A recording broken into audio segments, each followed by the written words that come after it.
Well, I found this cave. Well, I didn't find this cave. It was here the whole time. But a Rito dude wanted me to blow it up, and I did. And now there are bomb flowers here I can just take.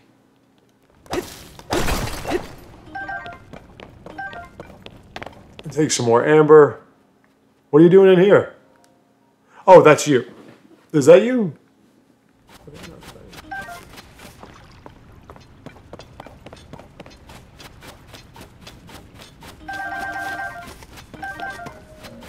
Just in case I want to plant some lights. I found that the Golem game that was... that was introduced years ago is finally out now. I think it's supposed to be on the Switch.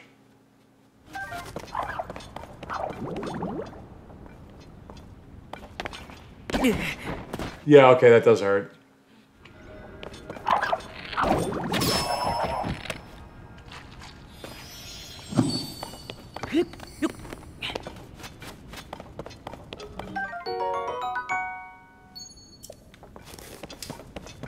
I'm just supposed to collect those, right? But like I was saying, the Golem game that was announced... Fish! Chillfin trout. The fish. They've eaten all the fish. That was announced years ago, which I think is on the Switch. Is out now. I find it funny. Now, I think, too... In fact, I'm pretty convinced I'm going to be reviewing and playing through Mortal Kombat 1 for the Switch, because that's coming out for the Switch. And again, I find it hilarious how it takes so many companies decades to come up with a Switch release, and NetherRealms just releases it the same day on the Switch.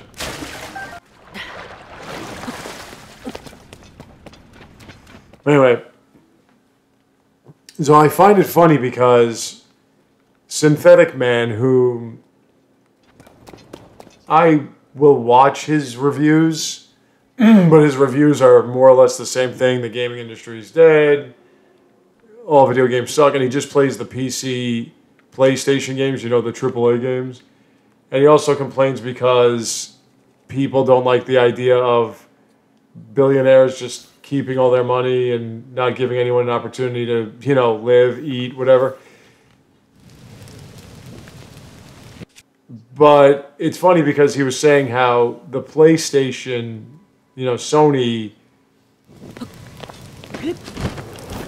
Damn it. Sony had its own version of E3, or as we Switch fans, or video game fans, call it a treehouse. You know how Nintendo will sporadically announce their new games that are coming out in the near future, whatever. And some of the games he was commenting on about, you know, of course, the whole thing with woke this and woke that, because that's an overused term that people should just stop saying. But a couple of the games that he was claiming were woke are games that are also on the Switch. It's just that the Switch didn't need a treehouse to announce their release, because they just came out, or they're just coming out.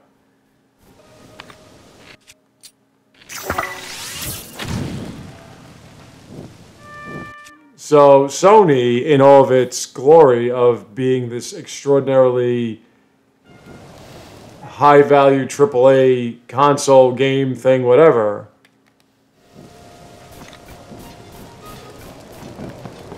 they announce the release of games that Nintendo's just, oh yeah, by the way, here, this game's coming out. They also announced a couple other dumb shit games, like another fucking Sekiro clone. Final Fantasy 16, which, by the way, I am done with Final Fantasy. There is a side of me that's somewhat interested in maybe getting the redigitized versions of 1 through 6. But I don't know. Because I just... The only reason why I would consider it is I know those games. I know why they suck ass. as opposed to new Square Enix games, which they seem like they have so much potential, and then you play it and go, man, that was awful.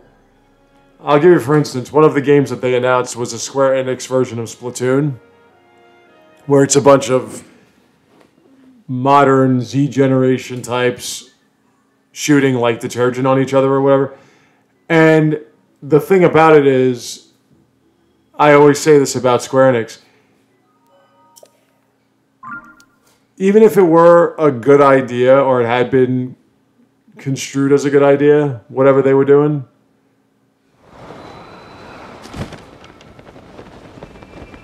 they will find a way to fuck it up. And the main way that Square Enix fucks things up is they try to tell this deeply inventive, intricate story throughout a very well thought out kingdom or what have you. And it's usually the same thing. There's an empire that wants to control everything and blah, blah, blah, blah, blah.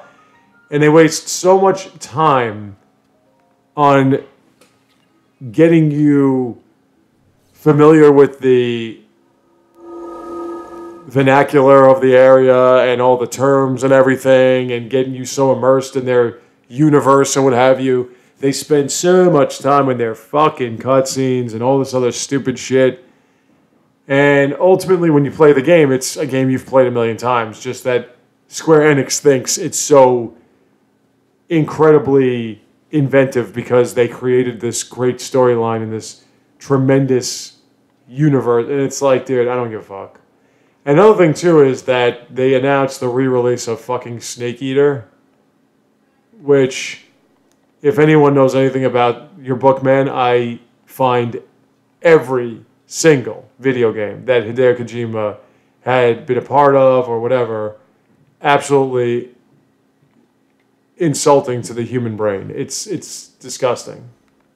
And the fact that he's praised on high like he is even more of an insult to humanity. I don't understand what it is that he does. His games are fucking boring as hell. His storylines are batshit insane, to say the very least.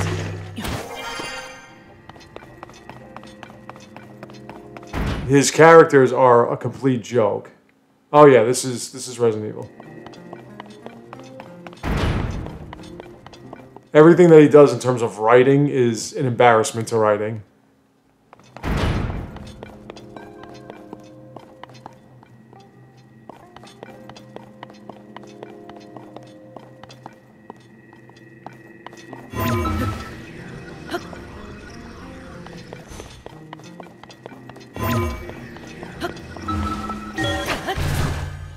I got you.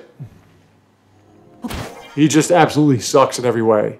So to have his version of turning Big Boss, the notorious villain of the first couple of Metal Gears and Metal Gear Solids or whatever, into this heroic figure that was just doing it for the boss, whatever the fuck it was. The idea that that is one of the great games is such a smack across the head. It just angers me. He's such a joke. And yet people take his shit so seriously. Really what I say about Metal Gear Solid is, for all those, way back when the internet was getting popular and YouTube was getting popular, all those people that were 18 to 20, those suburbanite, silver spoon-fed, rich people that had everything handed to them and were able to pay for the AdWords and were able to get their friends to hook them up with promoters and stuff like that way before anyone had a chance to really make money off YouTube. Those types of people that wanted to act like they were so involved in society and how things were going and whatever, that's like their game. They never really played video games until Sony PlayStation 1 or what have you. And that's their version of my Super Mario Brothers or whatever. That's their game that they can harp on as, I'm such an intuitive and well-informed gamer because I played Metal Gear Solid. It's like, yeah, who gives a shit? Metal Gear Solid's trash. It's crawling around on your belly throughout the course of an entire period of time in a tower, or not in a tower, in a base, a military base, just so you can fight some commanding officer with some weird shtick in open combat, by the way, with guns and bombs. It's ridiculous. And nobody knows that you're killing their commanding officer. Nobody seems to care. It just kind of happens. And then you kill the commanding officer, and then another commanding officer comes along with all this hubbub about, like, you know, I'm going to kill you. Yeah, I'm an evil man, you know, and I'm stupid, I'm laughing. You know, like the same dumbass, idiotic supervillain tropes.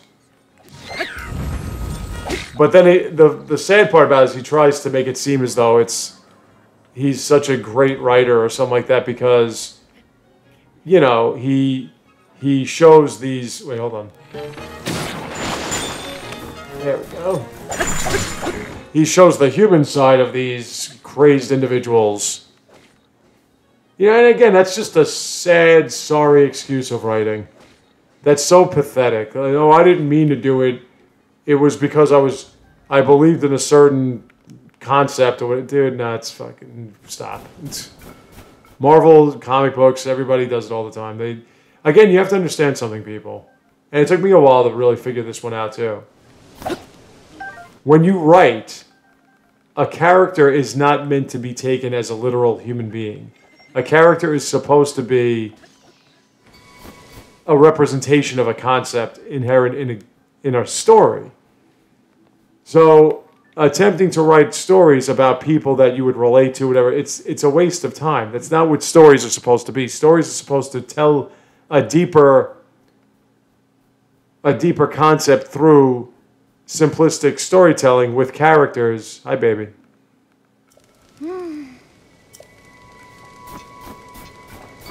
With characters that represent certain aspects. Like, for instance, you could write a story about how somebody that you knew and loved or what have you would handle an earthquake.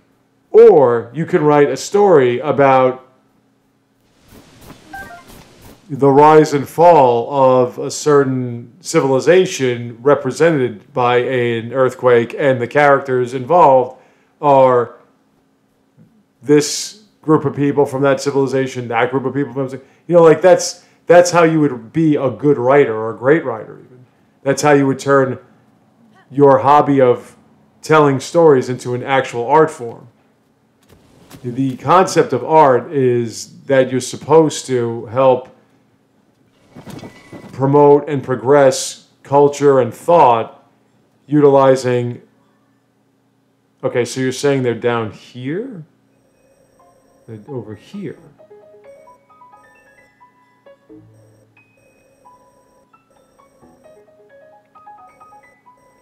Just south, he said. Is this them?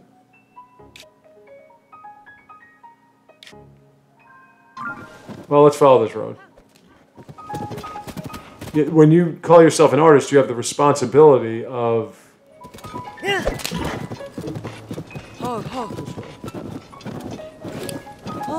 of conveying your thoughts and your concepts through knowledge and accrued from your own experience, whatever. And you have to do things in a way that's actually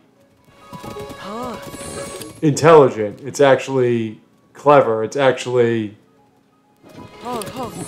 timeless. And it doesn't mean that you have to create something that every generation, no matter how maddeningly it warps itself, finds relatable. You can do it in a way that's the message or the idea is still go!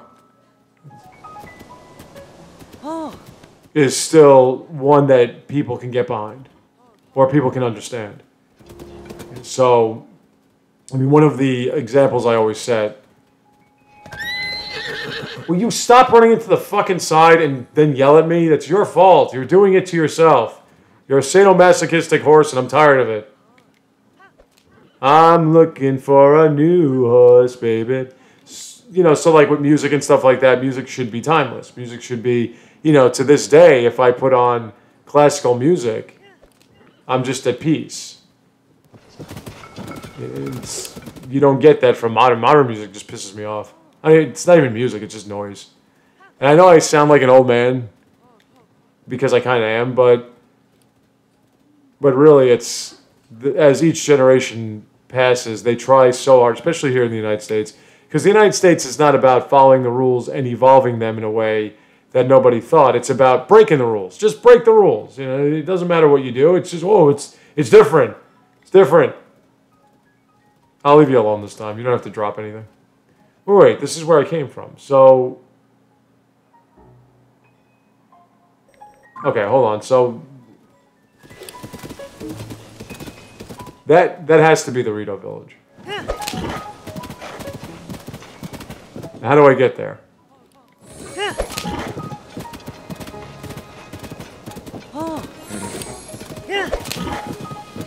Turn around! Damn it! Is there a simple path to it?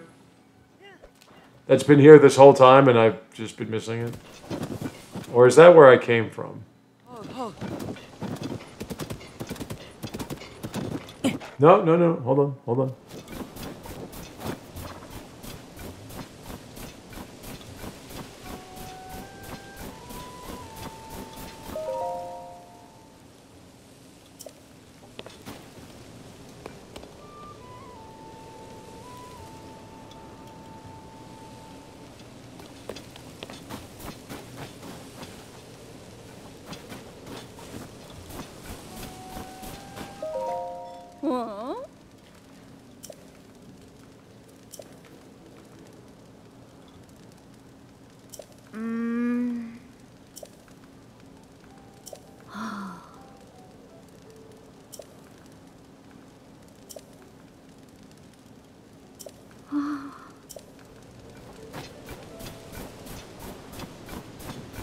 That's okay, honey.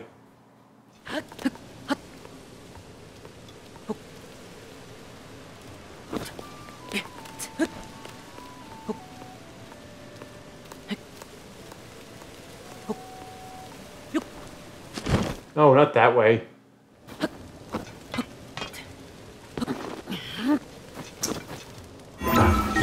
You, okay, so now...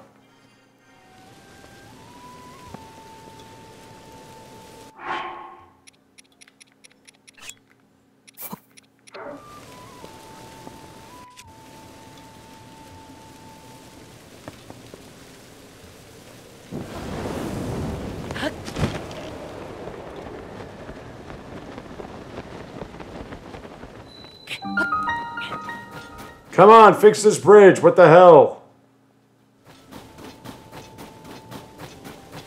It's your old friend Luke. I mean, Link. Well, folks, I finally made it. It only took about 500 videos, but here we are. The Rito Village. The one that they wanted me to go to first. Or the one that my beloved Pura wanted me to go to first. And I do whatever my beloved Pura tells me to do. Because I'm madly in love with her. And I know I'm not the only one that's madly in love with Pura on the internets. All day on the internet. Ding!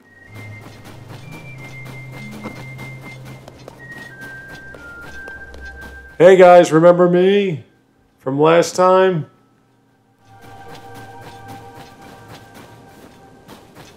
Hiya, boys! I'm back!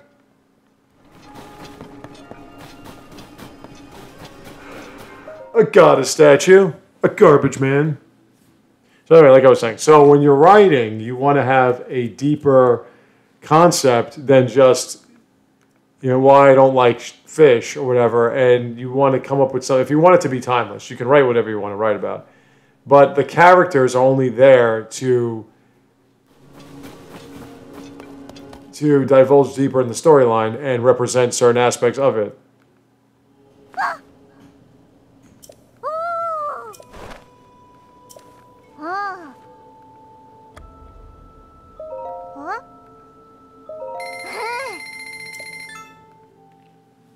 I like the rich man's version. As I was saying, a story like what I always use as an example, Animal Farm, was about the turmoil in Russia, but they used talking animals in a farm. And the characters represented this political side and that political side. And that was a timeless book. Or Christmas Carol, the main character represented all the greed and whatever inherent in those that are all about the industry and business and what have you. And Tiny Tim represented... Oh yeah, you got good stuff. Oh. Represented the innocence and what was lost. Ah. Everyone!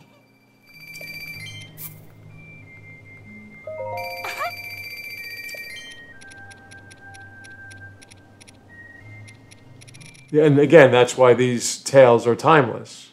Because it represents something. I mean, nobody says, hurrah! Or, well, people play word games still. But that's not the point. It's timeless because it represents something that's timeless.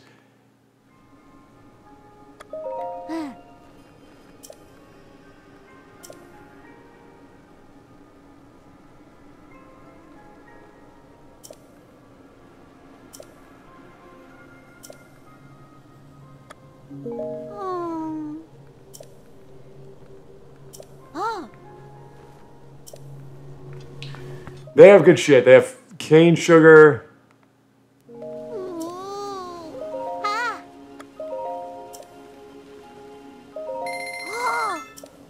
They have butter. I don't want to disappoint this little lady. Milk. Actually, that's oil.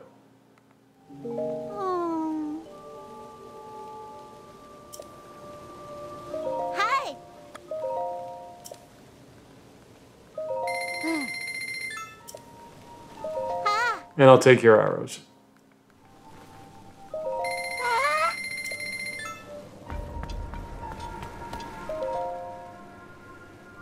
Hot buttered, take it and see. Nut cake. Goat butter, cane sugar. Ugh, fish pie. Ugh.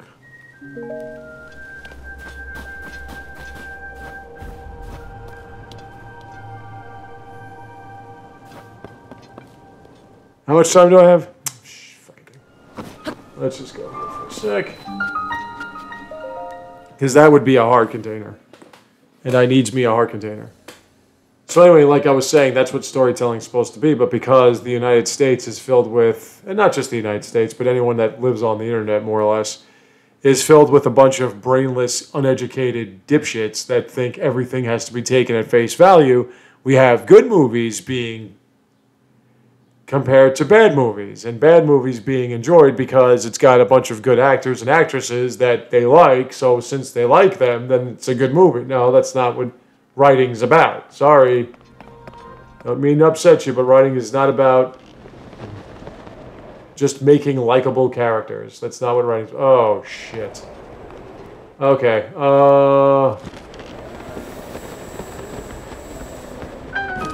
I don't have to hold down X. Why do I keep holding down X?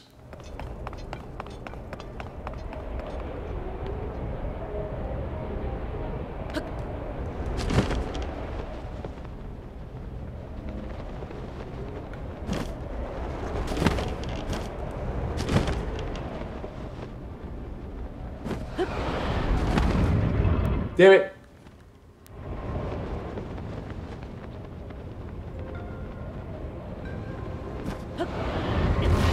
Damn it.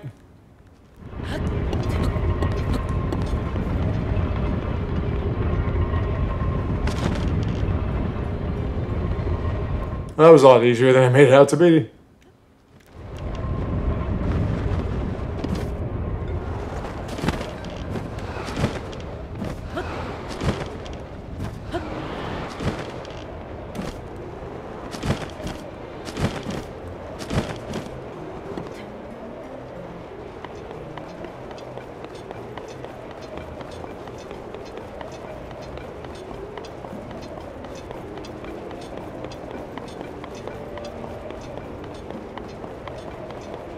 Right, so I'm supposed to get down there, right?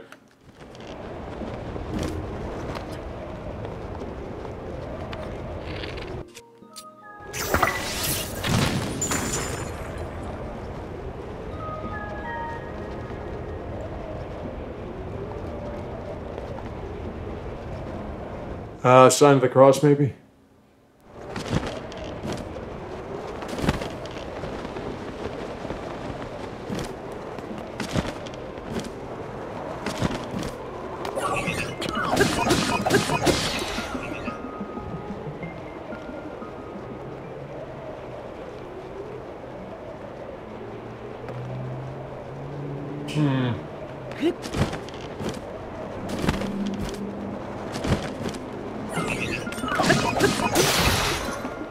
No! I lost another weapon, damn it.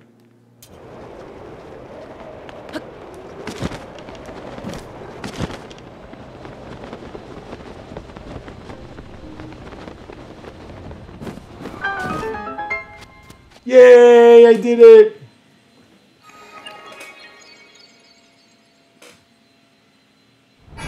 Yay! I'm special. Yeah, again, it's one of the main reasons why people are so damn sensitive today is because you take every fucking joke and every fucking statement literally. And to be fair, there are some people that are assholes and will be like, well, I was just kidding around. But I've been dealing with them my whole life. They were called bullies when I was a kid. You're fat, you know, I'm going to punch you in the face. No, I was just kidding around, you know.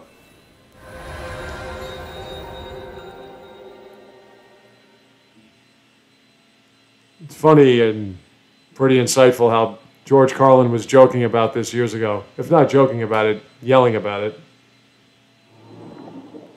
I don't like anything that conceals the truth. I don't like this soft language. Oh, let's get into the heart container. Oh. I mean, there's a goddess statue right behind me. Anyway, if I meant what I said literally, I would say I literally want to slap you in the face. But I won't, because that's not what I'm going to do. I don't do that. If I say I'm going to smack you in the face, that's not meant to be taken seriously. More or less. It's like what I said to one of the best friends I have at my job. Like, if you force me to come here and cover your out of you.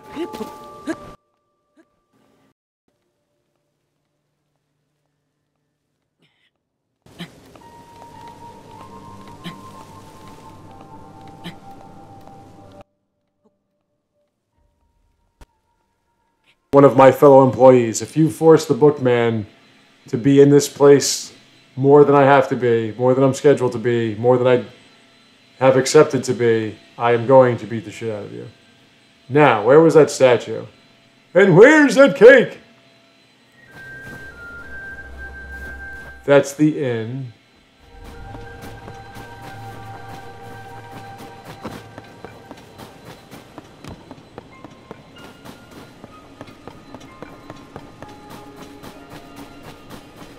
No, that's the inn.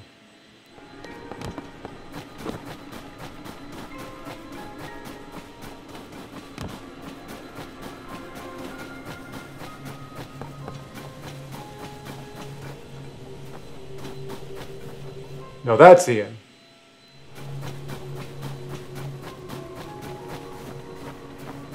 Oh, there you are. Okay, so let's see this. I've got 4 orbs. Aren't you proud of me? Heart container. We need life. Thank you, sweet goddess.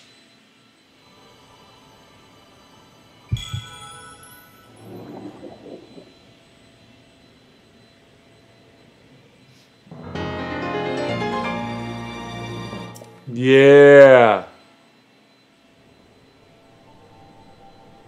Go and bring peace to the Empire. I will be back tomorrow with more. I will see you then.